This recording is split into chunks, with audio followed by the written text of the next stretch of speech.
السلام عليكم ورحمة الله وبركاته. ازيكم يا حبايب القلب، عاملين ايه؟ يا رب تكونوا بخير. بصوا بقى، دي اكلة بسيطة كده وسهلة تعملها في دقايق لو انت مستعجلة، لو انت رايحة على مشوار لولادك، حاجة بسيطة كده. تمام؟ هي في معظم الناس عارفاها وفي ناس اكيد يعني ما يسمعوش عنها، بس دي اكلتنا المفضلة. تنزلي بشوية زيت كده، تمام؟ لو عايزة تحطي سمنة حطي، وهنا بنقمر العيش بس. يلا نسمي بالله. معانا بقى اللانشون اهو بتاعنا شاريينه. بسم الله.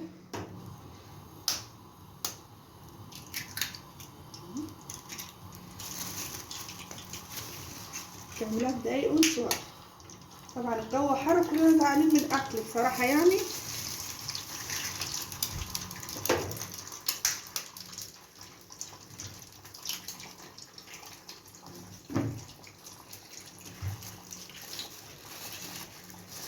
اهم حاجه يا حبايب قلبي ما تنسونيش بالله كل اشتراك في القناه وتفعيل زر الجرس عشان بس ايه يوصلكم مننا كل جديد. تقمرنا العيش. عايزه بقى تضعفي كميه البيت، تمام. عايزه تزودي في اللانش، تمام. شوفي ولادك بقى بيحبوا ايه وحسب ما هما بيحبوا الاكله زودي لهم فيها. احنا كده كده ما بنتمنى ان هما يحبوا اكله. طبعا الجو حر وتلاقيهم على طول ميه ميه وعصاير والحاجات اللي الايس كريمات والحاجات اللي هي بتبقى في المحلات ده. عندك بيت بلدي بقى حطي سمنه بلدي، حطي. اسسي العيل كده وهو صغير، حاولي تدخلوا له يعني حاجات فيها غذاء، خضار، لحوم، بروتين، البان. تمام. هنا اللانشون بتاعنا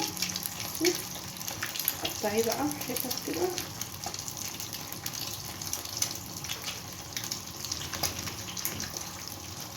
صراحة انا مش جايبه كتير باللانشون، انا جايبه يعني 5 جنيه، لان ايه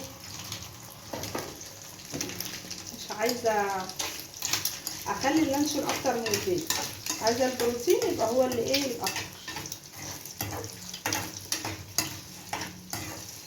طبعا بقى مع فاكهات كده بعد ما ياكلوا، مع كوبايه شاي بلبن، يبقى كده وجبه جميله ليهم، وحاجه على قد ايدينا وحاجه في البيت نضيفه. ننزل بقى باللانشون بتاعنا ثواني يعني. بصي لو انت هتقلي بطاطسايه الاكله دي اسرع منها. عايزه تحمري بطاطس تمام، مش عايزه خلاص. حلوه قوي الاكله دي اهو زي ما شايفين كده، مع رشه كمون مع رشه شطه، وبألف هنا وشفا على قلبك. بس كده حبايب قلبي، كده كانت وصفتنا النهارده. ما تنسونيش بالله كل اشتراك في القناه، واللي لسه ما اشتركش ينضم لعيلتنا واشترك معانا، وان شاء الله قناتنا هتعجبكم.